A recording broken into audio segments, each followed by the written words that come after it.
বিশ্ববিদ্যালয় হয়তো দেওয়ার ইখতিয়ার তাদের নেই, কিন্তু যারা দিতে পারবেন তাদের কাছে এই দাবিটা পৌঁছানো কিন্তু অত্যন্ত গুরুত্বপূর্ণ। আমরা কি দেখছি বাংলাদেশের প্রেক্ষাপটে কোথাও একটু টু শব্দ হলে দেখছি যে আপনার ছাত্র উপদেষ্টা যারা এখন বর্তমানে উপদেষ্টা হয়েছেন, জুলাই বিপ্লব আন্দোলন তো হয় আমরাও করেছি, তারা হয়তো ঢাকা বিশ্ববিদ্যালয়ে ছিলেন, এই জন্য হচ্ছে তারা হয়ে গেছেন উপদেষ্টা, ঠিক আছে? কিন্তু তাদেরকেও কিন্তু ভাই বুঝতে হবে, তারা যখন গ্রেপ্তার ছিলেন, তারা যখন হচ্ছে ডিপি হারুন ভাইয়ের অফিসে ভর্তি ছিলেন, খাওয়া দাওয়া করেছেন, তখন কিন্তু আন্দোলন সংগ্রাম আমরা ছেড়ে দেইনি। যার যার অবস্থান থেকে আমরা কিন্তু প্রতিরোধ গড়ে তুলেছিলাম। আজকে ছাত্র উপদেষ্টাদেরকে সেটি ভুলে গেলে চলবে না। আজকে লক্ষ্য করুন, আমাদের প্রায় 5 দিন আমাদের অনশন কর্মসূচি চলমান রয়েছে, পাশাপাশি আমাদের বিক্ষোভ কর্মসূচি এবং হচ্ছে অবস্থান কর্মসূচিও চলছে। আমাদের শিক্ষার্থীরা, বিশেষ করে আজকে ডাক্তার ব্রিফ করেছেন, আপনারা প্রত্যেকেই উপস্থিত ছিলেন সেখানে। আমাদের 3 জন শিক্ষার্থীর অবস্থা খুবই ক্রিটিক্যাল, অর্থাৎ হচ্ছে এই বিষয়টি যদি আরো দীর্ঘায়িত হয় তাহলে তাদের জীবন নিয়ে একটি আশঙ্কা রয়েছে, যেটি ডাক্তার অবগত করেছেন। তো সেই জায়গা থেকে ছোটখাটো কোনো বিষয় হলেও আমরা দেখি যে নাহিদ আসিফ সাহেবরা দৌড় দিয়ে যান।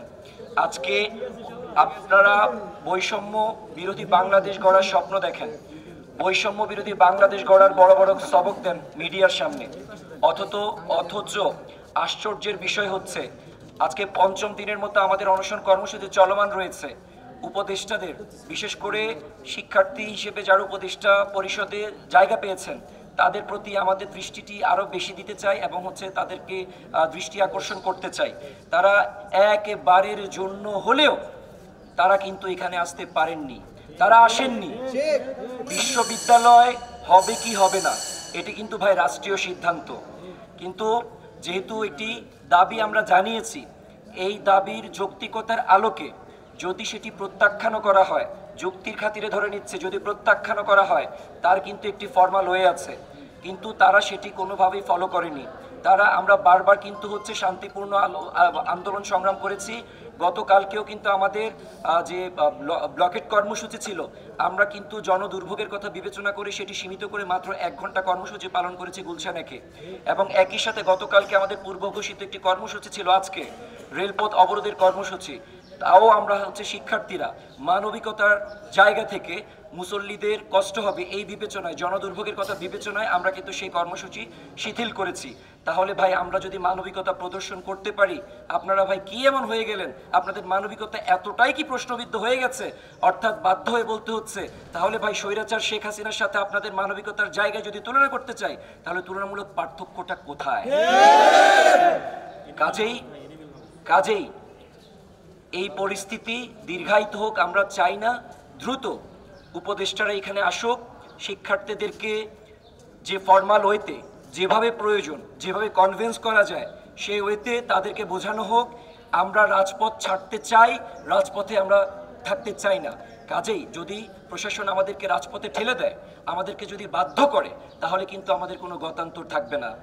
বিশেষ করে উপদেষ্টাদের খুব ভালো করে জানা কথা, জুলাই আগস্ট বিপ্লবে যে 1 দফা ঘোষণা করা হয়েছিল, এটি কিন্তু প্রথমেই 1 দফা ছিল না। কালে কালে যখন স্বৈরাচার শেখ হাসিনা যখন তাদেরকে অবজ্ঞা করছিল, ডোন্ট কেয়ার একটি মানসিকতা পোষণ করেছিল, পর্যায়ক্রমে শেষ প্রান্তে এটি কিন্তু 1 দফায় পরিণত হয়েছিল। কাজেই সেই পরিস্থিতি তৈরি হওয়ার পূর্বেই তাদের উচিত এখানে উপস্থিত হয়ে শিক্ষার্থীদের সাথে কথা বলা, মানবিক আচরণ প্রদর্শন করা।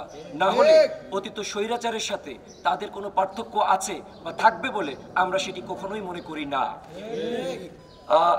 আমাদের শিক্ষক যারা আছেন, আজকে দুঃখের সহিত বলতে হচ্ছে আমাদের ইংরেজি বিভাগের একজন সহযোগী অধ্যাপক মামুন সাহেব, তিনি হচ্ছে আমাদের এই আন্দোলনকে কটাক্ষ করে ফেসবুকে স্ট্যাটাস দিয়েছেন। তিনি সেটি করতে পারেন কিনা, তিনি আমাদের পাশে থাকুক বা না থাকুক, তিনি আমাদের আন্দোলনের বিপরীতে যেতে পারেন কিনা একজন শিক্ষক হিসেবে, তিনি আমাদের কোনোভাবেই কটাক্ষ করতে পারেন না। এখানে যারা আন্দোলনকারী আছেন তিতুমিরে, এখানে অনেকে আছে ঢাকার বাহিরে বিভিন্ন জায়গায় বিভিন্ন পাবলিকে চান্স পেয়েছে, ভালো ভালো সাবজেক্টে চান্স পেয়েছে, কিন্তু শুধুমাত্র ঢাকায় তারা পড়াশোনা করবেন বিধায় অনেকেই হচ্ছে এখানে কিন্তু তিতুমির কলেজকে কিন্তু তাদের প্রথম পছন্দ ছিল। কোনো যুক্তিতে এটি প্রমাণের সুযোগ নেই যে এখানে যারা আন্দোলন করছে, যারা দাবি দেওয়া উপস্থাপন করছে, তারা অমেধাবী বা মেধাহীন। তো সেই জায়গা থেকে যে শিক্ষক তাকে আমরা আজকে বিকেল 5টা পর্যন্ত একটি আলটিমেটাম দিয়ে দিচ্ছি। উনি যদি এর মধ্যে তার ভুল স্বীকার করে তিনি সামাজিক যোগাযোগ মাধ্যমে তার অবস্থান পরিষ্কার না করে, তাহলে তিতুমির কলেজে বিকেল 5টার পর থেকে, আজকে বিকেল 5টার পর থেকে তাকে আমরা অবাঞ্ছিত ঘোষণা করব। এবং এরই প্রতিবাদ স্বরূপ আমরা এখন ইংরেজি বিভাগে আমরা তালা লাগিয়ে দেব। আপনাদের সকলের দৃষ্টি আকর্ষণ করছি আমাদের ইতিবাচক আন্দোলনে সকলে ইতিবাচকভাবেই আমাদের পাশে থাকুন।